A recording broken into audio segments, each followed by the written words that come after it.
Hey guys, welcome to Outlaw Edge. So today what I'm doing is I got this hood here for the unibody, working on the unibody truck. And I have some welding to do right on the front of it.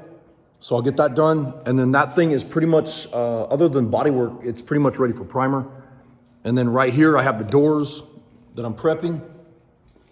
And I did all that welding. I did that video on the welding the other day, got these all welded up and ground smooth and whatever. And there's a little bit of surface rust from sitting out in the old body shop, or the new body shop, I mean. And then, so I got them out of the body shop the other day and got them in here, and I've been sanding and trying to do all these little details that just drive you crazy. Let me flip this damn camera around. So all these little details, leave a comment down below if you guys have any ideas. I use roll-lock discs and wire wheels and all kinds of stuff. And it's kind of a pain in the ass. And I know somebody's gonna say, why don't you sandblast it? Well, the last couple of cars we sandblasted, they pretty much fell apart. So I try not to sandblast cars. And when I say sandblast, I'm talking about sand blasting with media, not sand. But all these little details, I got some surface rust right here. I gotta get all this stuff cleaned up, all these little details like this. I'll get in here with a Dremel and whatever. And I would rather do this stuff by hand and take a little bit more time so that it's perfect when I'm done with it, than to do it with sandblasting and have warping on the big panels and problems later and whatever, and blowing holes through it. You know, if there's rust in here, I'm gonna find it anyways. On the front of the hood, there was some rust, and I've already fixed that, made the patch. That was on a video a while back. And so I wanna get that welded up today. And then the other thing I wanna do is, I did this patch on the back of the cab a while back, and I wanna get the back of that cab, before it gets any more rusty, I wanna get that primed. So I'm gonna get this ground down and get everything blasted with primer so I can get this whole damn truck in primer. I got one fender over here that's in bare metal. It still needs a lot of work. That's the only reason I haven't touched that one yet. This fender right here is pretty much ready. And I'm gonna go ahead and start getting this stuff prepped for primer and body filler. And I'll do the body filler first. I'll get it blocked and then get it primered. And that's what I'm working on today. I'll probably just, it'll be kind of a boring video. I'll probably just set up the camera and just do the work. Don't really feel like talking. Thanks for watching.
The reason I left this gap right here is a lot of times, like on the stuff that's thinner, it's better to get a weld from this panel to this panel, or this panel to the piece that you're making.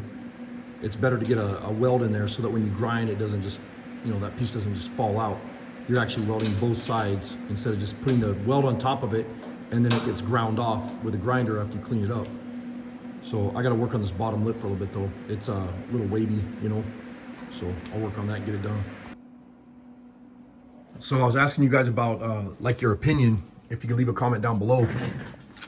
What do you use for like getting into tight spaces and whatever, as far as sanding and trying to get stuff prepped for paint? I got some of these discs a while back, and I believe this is an 80 grit, yeah. And then I was trying to set up a little arbor setup for it, putting a washer and all that crap in there. And then I even thought about maybe cutting this part off and drilling a hole through here, and just anything to get into those little nooks and crannies. I mean, like if you're in something like this, obviously you can't get in there. Do you guys prefer those little drum sanders, and have you used them? And they have the ones that are like pointed or whatever, the little drum sander setups. And I'd kind of like to know what you guys use for doing stuff like that. So for instance, yesterday I was using some of these, obviously I got these from my sister's store. I picked these up yesterday and I used a lot of those, and I use those just in a drill. I tried using this in a die grinder and it just filled me up with wire, little pokey ass wire things, and they hurt like hell. And so after I was done bleeding all over the place from that, I was trying to use some of these little drum sander setups. And what do you guys prefer? As far as, give me some brands, some styles, maybe some pictures, send me an email, whatever you got. This stuff is fine. I mean, it works really good on the door edges and stuff when I'm cleaning right here, and you can see it does a really nice job. But when you get into areas like this, it's kind of a bitch to get right there. And I don't like to leave any paint on a vehicle that we're doing a paint job on. And the reason I don't do that is a lot of these old paints, they react really bad with the, with the new paints or primers, or, anything that you put over the top of it. Excuse me. I want to make a shout out to Doghouse Customs. Chris and Val, last night I was talking to him, and we were actually just talking about that, and what primers react with what stuff and whatever. And I was telling him about some of the different products in the past that we've had reactions from. But I'm trying to figure out if I know they make like some pointed drum sander style setups like this, but I'd really like to know what you guys use, like in little areas like this and whatever. And like for instance, right here, that's a bitch to get to, And like I said, I don't like to sandblast stuff, so let me know what you got. Put it down below in the comments, and give me some part numbers and whatever you guys prefer. Like a dumbass, I forgot to turn the damn camera on again.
So all I'm doing is I'm trying to be real careful, and I'm knocking the weld down, this crappy ass weld that's on here.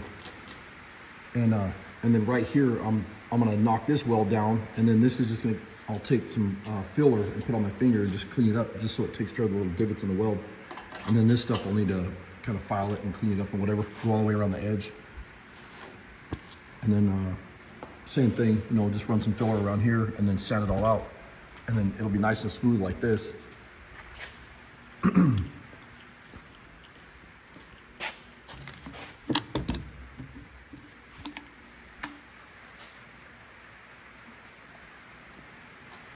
I got that almost welded up right there, and kind of got bored with that, so I figured I'd come over here and do this real quick.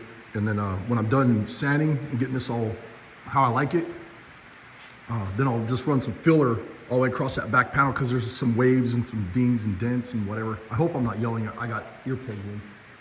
And the next step is just finish getting this green green paint off right here. Having some breakfast real quick, just it's like a protein drink or whatever. And then I'll get back on these. I'll start slinging some body filler on these.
I wanted to make sure that this window was down to bare metal.